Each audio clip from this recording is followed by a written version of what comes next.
זה. למדתי, עוד הגמרא, עוד תוספות למדתי. זה מה שחשוב שאדם שידע, שיקיף את התורה שלנו. יש שו"ת הר"ן, סימן נ"א. הוא כותב, אדם שנדע נדר שלא יהיה בעיר בשבת, תלוי. אם ספק דאורייתא דחומרא מדאורייתא, אז מדאורייתא, חל שבת, יכול להתיר את הנדר. אם מדרבנן, ביום, ביום זה עדיין חזקת יום, בחזקת יום, ביום שישי, לא חל הנדר במקרה, ולא יכול להתיר. הנה הוא כותב דווקא מינה, אם ספק דאורייתא דחומרא מהתורה מדרבנן. אם ההלכה נפסקה, ספק דאורייתא דחומרא מדרבנן, לא יכול להתיר את הנדר. עבר מלאכה לבן נוח, אסור לתת. מה הדין, במה בפרפרת, לוקח חתיכה בבשר, שם את זה על האש, נותן את זה לבן נוח. מותר או אסור? תלוי, אם ספק דאורייתא דחומרא מדאורייתא, התורה אסרה עבר מלאכה, בספק, אסור. אם מדרבנן, דרבנן לישראל, לא לבן נוח. הנה, עוד דווקא מילה. אדם אכל ושבע, ספק בירך, ספק לא בירך. כולכם יודעים, להלכה, ספק דאורייתא דחומרא, וחוזר לברך. החבר שלו, לא ספק. הוא אכל ושבע, ודאי לא בירך, ולא ראש שלו כהן. אתה חוזר לברך, תפתור אותי. כל רב, אני רוצה לשמוע. יכול לפתור אותו? הוא חוזר מצד ספק. וזה ודאי לא שמה. אם ספק דאורייתא דחומרא מדאורייתא, אז שניהם דאורייתא. אם מדרבנן, הוא מדרבנן, וזה מדאורייתא יחצי דחומרא. הנה עוד דווקא מילה. יש הרבה דווקא מילה. יש ספר, כל אליהו. הביא אותו הגאון רבי אליהו ישראל. לפני 250 שנה, קצת פחות. הוא היה רב בית דין בירושלים. החידה מזכיר אותו בספרים לפעמים, וכותב מופת הדור. היה אדם גדול. כתוב דבר פלא, דבר לא מובן. ובכעת לא ראיתי שום נפקא מינה. אם נגיד ספק דאורייתא דחומרא מהתורה, מה נפקא מינה? צריך להחמיר, אכפת לי מהתורה או מדרבנן. אין שום נפקא מינה. העתיק אותו בזבחי צדק. רבי עבדאללה הסומך היה רבו של בן יוסף חי בעל בן איש חי. הוא מעתיק אותו בזבחי צדק, ביורה דעה. העתיק אותו כף החיים בתחילת סימן קופיות ביורה דעה. חזר, העתיק, כך כותב כל אליהו. אין שום נפקא מינה. אין פלאים. יש שום נפקא מינה? תוך שנייה אמרתי לכם, 3 נפקא מינה. ויש הרבה נפקא מינה. עשינו פעם בישיבה, קמפ. לא יודע, מסתמה גם לכם עושים. רמת הגולן. כל השבוע לקחתי אותם. אני פעם ראשונה בחיים שראיתי מה זה בניאס, מה זה כל הדברים האלו, זה רק בזכות הישיבה, בזכות הקמפים. לפני כן, איפה היינו? היינו הולכים בגן סנהדרין, זה מה שהיה גל שלנו, מה היה עכשיו? לא היה הדברים האלו, אבל היום הדור התפתח, מה לעשות? עשיתי להם קמפ. ואני פחדתי שהולכים באוטובוס, ממקום למקום, מסתכלים בחלון, כל מיני מראות נגעים. אדון לומד זמן חורף שלם, מראה אחד רואה, כל הלימוד של החוף שלנו יכול ליפול, לא יבואי. רציתי לשמור על הבחורים. ראש ישיבה דואג לבחורים כמו הבנים שלו.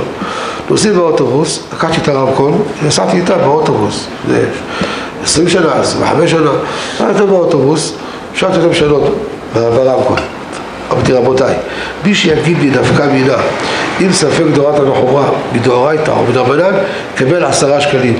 זה הכסף, זה 25 שנה, לא כמו היום. זה סכום. הספרדים, לא לכולם יש דמי כיס בהורים. ההורים לא מבינים את זה. אתה אוכל בישיבה, אני משלם בישיבה הכסף, מה אתה רוצה? לא נותנים דמי כיס. כותב רב חיים פלאצ'י, אדם שלא נותן דמי כיס לילד שלו, לא יתפלא אם אחר כך הוא יגנוב דברים מהמכולת, לא יתפלא. זה צריך שתגיד להורים, לא אומר זה לכם, אתם תגידו להורים שלכם, שתדעו לכם קצת דמי כיס שלכם שם. הם שמחו, כל תשובה, אפילו להגיד לי דווקא מילה, הרב, יש לי שחק קדושין, כך וכך וכך, הנה דווקא מילה, יפה מאוד, לקחתי נייר ורשמתי, הנה עוד דווקא מילה. זה, היו אצלי בחורים בישיבה, שפשוט גמרו ש"ס, היו עושים בבות, עושים סיום הש"ס, היו ש"סניקים, יודעים הרבה ש"ס. ואני זורק דווקא מילה, זה אומר מכאן, וזה אומר מכאן. הייתי רושם, רבותיי, הגענו ל-43 דווקא מילה, איזה יופי. הגענו לירושלים, באתי לברד האבא, אמרתי לו, אבא, יצאנו בישיבה, הבחורים יצאו בישיבה, מצאנו 43 דווקא מילה, תראה איזה יופי. פסח תעזור, תוספות כאן, תוספות שמה. זה תענוג לראות את הבחורים ככה שולטים. ולראה, מה אתה מתלהם? אני הייתי בחור לפני חתונה, הגעתי ל100 דווקא מילה.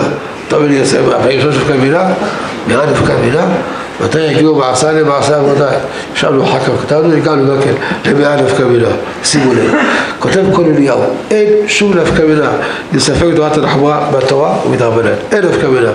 מה אין דווקא מילה? יש 100 דווקא מילה, מה זה דווקא מילה? תמוה מאוד. אז זה נאמר, תורה מקרב זווית, כל הרוצה ליטול, יבוא ויטול. אחרונים, אתה מפפל בהם. בידע שיתייעץ עם חברו, יתקבל בשם שמיים, יש לו הערכה, כתוב בירושלמי, אדם שחולק על רב גדול, יראה בעל השבועה עומד כנגדו. הוא יכול לחלוק עליו שבילדו, תראו לעצמכם ברע, למד עם הגליבה שלו במלוכם, ואתם חולקים עליו. יכולים? אם יכול, אז זה שם שמיים. זה צריך, בעל השבועה כנגדו. אבל מותר, אחרונים מותר להתווכח איתם, ראשונים לא, ראשונים כמלאכים, אנחנו לא מתווכחים ראשונים, יש כללי הפסיקה ולא מתווכחים, לא פורחים את דבריהם, חס ושלום, אבל אחרונים אפשר, הנה פה, הוא אחרון, לפני 250 שנה, והוא כותב דבר פלא, דבר שלא מובן, אין שום נפקא מינה, אין שום נפקא מינה, תראו כמה נפקא מינה, יש 100 נפקא מינה. הזמן כבר הגיע, אבל זה מוסר ההשכל בשבילנו, כמה צריך לדעת את התורה. התורה שלנו מורכב ואין עוד חווה בנייר, אין סוף לתורה, יהיה לכם שאיפות רבותיי. אני אסיים פשוט בדרה, 2 דקות, אספר לכם איזה סיפור קטן, שיהיה לכם מוסר השכל מהסיפור. שבת האחרונה של מרן היה איתנו פה בעלי אדמות, התקשר אליי ביום שישי בצהריים, יצחק, תבוא אצלי לשבת. אבל הכל משלנו, הכל מוכן, תקפיא את הכל, תבוא. אני מעולם לא התווכחתי, מעולם לא חלקתי עליו, שום דבר, לא בעלי העולם ובהלכה. בסדר, אני בא. באתי לשבת, אחרי האוכל בליל שבת, נספר את זה בקיצור, ואני הרב תיקח אותי ללמוד בספרייה. אחרי שגמרנו לאכול, בכיסא גלגלים, לקחתי אותו לספרייה. תביא לבטה, יש לנו דע ביהודה, חלקה לב, תביא לנו דע ביהודה. הבאתי לו. והיה מתחיל ללמוד. כמה חודשים לפני כן, חודש סיוון, מרן נפל. איך הוא נפל? הוא קם בבוקר מוקדם, שעה 5, כל מיני הבית עדיין ישנים. הוא קם, היה לו בראש לכתוב איזה קטע, איזה משהו. לא בשבת, יכול כמובן, כן? והיה לו בכיסא גלגלים. הכיסא זז אחורנית, הוא בא לשבת, טרח, נפל. הוא רוצה לקום, לא יכול לקום. נשבר לו הגב, שבע שבר, נשבר לו הגב. כאבים לא רעים, אין אף אחד, כולם משנים בבית, כל הבית, מה יעשו? הוא בקושי הרים את היד שלו, לקח את הדפים שלו לשולחן, והוא יושב על הרצפה ולמד דפים, ונדע, כאבים. אחי הקטן, כשראה קם בבוקר, הוא ראה את הרב על הרצפה, הוא היה להרים אותו, כאבים לא רעים. הביאו לו אמבולנס, לקחו אותו בית חולים, עשו לו ניתוח לא הצליח, והוא סבל עד יומו האחרון בכאבי תופת. אותו ליל שבת, מרן לומד נודע ביהודה ונאנח בכאבים. כל תזוזה קטנה שהיה לרב, אבל הוא לומד. מה הוא לומד? לומד נודע ביהודה. מה זה נודע ביהודה? זה סוגיה פה, סוגיה שם, קושייה, תירוץ, חילוקים, סברות. קשה לך? קוראים לך אגב, כאבי תופת, תלמד בלשחת, תלמד דברים קלים. מה אתה למד דברים קלים קשים? לא. תורה שלמדתי באב. למד. בליל שבת הוא יושב על השולחן, יושב ולומד. אני ישבתי בצד. 1 בלילה, סגר את הספר, נהלך, הרים את העיניים, ראה אותי בצד. אתה עדיין ער? אתה לא כן. עמדתי לשמוע עליו, שלא יקרה פעם שנייה מה שקרה. תבוא, הוא יושב לידי. באתי ישבתי לידו, הוא דיבר איתי, היה לו מצב רוח. תמיד, אדם שהוא לומד, אחרי שהוא לומד, יש לו מצב רוח. תבוא למישהו בשעה 9:15 בבוקר, לפני שהוא לומד, תראו אותו עצבני, תעזוב אותי, לא? תבוא אליו בשעה 1, אחרי שהוא למד, איזה יופי, יש לו מצב רוח. התורה משמחת ולקים באנשים. הוא אחרי שהוא למד, עד 1 בלילה, היה לו מצב רוח טוב. ישבתי לידו ודיבר איתי, זו הייתה השיחה האחרונה שהיה לי עם האבא ועל האדמות. הרב תפס את היד שישאל אותי, תגיד יצחק, אתה יודע מתי סיימתי ש"ס פעם ראשונה? לא. אבא עבר מספרת לנו. יש רבנים שמדברים 90% או 99% על עצמם. כמה אהב אותי, כמה כיבד אותי, כמה העריך אותי, על עצמם. הרב לא היה כזה.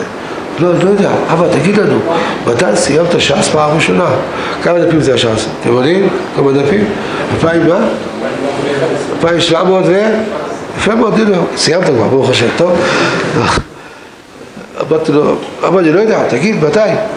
אמר לי הרב, תשמע, אני סיימתי ש"ס פעם ראשונה בגיל 15. אתה לבא עם תוספות? בוודאי, מה שחמי תוספות. פעם שנייה בגיל 19. זאת אומרת, פעם ראשונה בגיל 15 סיים ש"ס. זה הרב סיפר לי את זה בשיחה שלי האחרונה, פה אל פה. מדהים. אתה התחלת, שאלתי אותו. ובגיל 9.5, הסבא, אבא של מרן, הוא היה יהודי פשוט, יהודי בעל הבית, תתראו טוב. אבא שלך מצוא לבא שאול, הם גדולי הדור, נכון? מי זה היה אבא שלו? היה סדלר, נעליים שמתקלקלות, הולכים אליו, הוא דופק מסבירים, סדלה. חדות לידו מה זה היה? בקולת של הסבא, אבא של מרן. מתורים מהצע משניהם, איזה גדול לידו, צע משניהם. הוא אומר, הסבא לקח אותו לעיראק, היה בראש הנקרא, היה רכבת, עד היום יש בסימנים של פסי הרכבת, ישר לעיראק. הוא לקח את האבא, הוא היה בן הבכור שלו, בוא איתי לעיראק למסחר. לקח אותו לעיראק, והולכים לחנויות, קונים מסחר, הוא אומר לו, תקח אותי לזה לכנסת, מה אני אבוא איתך לזה כמו זדר? שימו אותי בזה לכנסת. שמו אותו בן צדיחה, בעיראק. שמו אותו שם, הוא הלך למסחר. הרב יושב בצד, הוא רואה רבנים מושיבים לומדים. בראשם היה הרב סלימן חוגי עבודי, אתה מכיר אותו. היה מכיר בכל שפתי כהן, כל השח יודע אותו בעל פה. תותחו שלו לא ידע, כי לא הגיע לעיראק. אבל השח, הכל ידע בעל פה, גאון עולם היה. לפני שהוא הגיע לארץ, הוא היה בעיראק, לומדים יחד כמה רבנים, הרב ילד קטן, יושב בצד, שומע.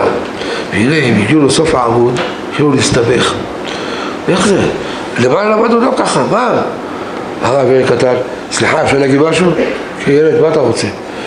אתם פירשתם למענו לא נכון. למעלה הפירוש כך וכך. הכל מסתדר, תראו. סליחה לך, חוגי עבודי. נכון. מי אתה, ילד? מה, אליהו נביא? מי אתה? אני בארץ ישראל, מה אתה עושה פה? רבי שבא למסחר. טוב, לחכה לו. שהגיע הסבא, לקחת אותו בחזרה ברכבת. ככה ילדים בארץ ישראל, פה רבנים גדולים. את כולנו הוא העמיד. פירשנו סוגיה בצורה אחרת, הכל היה ברור. מי זה ילד הזה? ככה בארץ ישראל? לא, ילד מיוחד. ילד מיוחד תשמור עליו. זה יצא גדול בישראל. והוא שיבח את הרב, כל הכבוד, איך פירשת לנו יפה, נתן לרב עידוד. הרב בא חזר לירושלים, ובאתי עם חשק. ברגע שהרב, החוגי עבודי, שהיה בגדולי הדור, שיבח אותי, נתן לי חשק. זה טוב לפרגן, לא להגזים, אבל טוב לפרגן, לעודד את הבחורים. אתה כשרוני, כשבא אני רוצה להוכיח אותנו, שהיינו ילדים. כמו כל ילדים עושים מעשה של במות. איך היה מוכיח אותנו? משאיר אותנו לידו. תשמע, זה לא מתאים לך. אתה כך פיקח, אתה כראשוני, אתה כך יראה שבא איזה חתרת הבוקר, אתה רואה כסה אתה עושה, זה יהיה צער, זה לא אתה עשית, מישהו אחר עשה את זה. ככה מפרגן לנו ומעודד. באתי לירושלים, באתי על עצמי לסיים את הש"ס. וככה אני חשוב, לסיים את הש"ס. ולשם ולמד, מה עושים ילדים בגיל 10? משחקים תופסת, אבויים, סטנגר, משחקים, נכון? במקום לשחק, עוד דף. עד גיל 15, גמר את כל הש"ס. נותן איזה מוסר השכל. תראו מה עושה השאיפות, תראו מה עושה הרצון. לרב היה שאיפות, היה לו רצון. יש לי בבית חותמת שהרב צייר לעצמו, עבד עם יוסף סת, עשה ציור של עגול, כשהיה בחור צעיר בגיל בר מצווה. נמצא אצלי החותמת, אפילו לפני גיל 11, חותמת עגול, שהרב שאף להיות רב גדול. ככה מצליחים בחיים. כל אחד ואחד, עכשיו אחרי שאני הולך, כל אחד יפתח את הספרים, שם, ילמד, ירביץ, ואחר כך שיתחתן, יגמור את הש"ס. זה דבר חשוב. א' ב' זה הש"ס. אחר כך תבואו לכולל, תלמדו בית יוסף, תלמדו שולחן ערוך, שח, תעש, פתחי תשובה, רבי קוויגר, אחר כך. דבר ראשון, תורה שאין לביתיו, אין התורה. מה זה ביתיו? אומר שתי גיבורים, זה התלמודים שלנו, בלי וירושלמי. תהיו בקיאים בש"ס, בפוסקים, תעלו מעלה בתורה, ביראת שמיים, שראש הישיבה שלכם, ובכם במנחת. מחר מחרתיים, שימו אתכם ראש ישיבה, כן? תבואו לראש ישיבה עוד 20 שנה, יכולים תלמידים ושנים, כבוד הרב, שמו אותי ראש ישיבה, עושים לי הכתרה אחת, עושים לי הכתרה, תבוא להכתרה, הראש ישיבה ישמח, הוא יבוא להכתרה, איך הוא ישמח בכם? תלמידים זה כמו בנים, אני יש לי ניסיון, אני יודע מה זה שמחה שאני רואה תלמידים שמצליחים ועולים מעלה, יהיה רצון שתעלו מעלה בתורה, ביראת שמיים, לגאור תפארת, אמן ואמן. קצת הערכתי, לא? בסדר?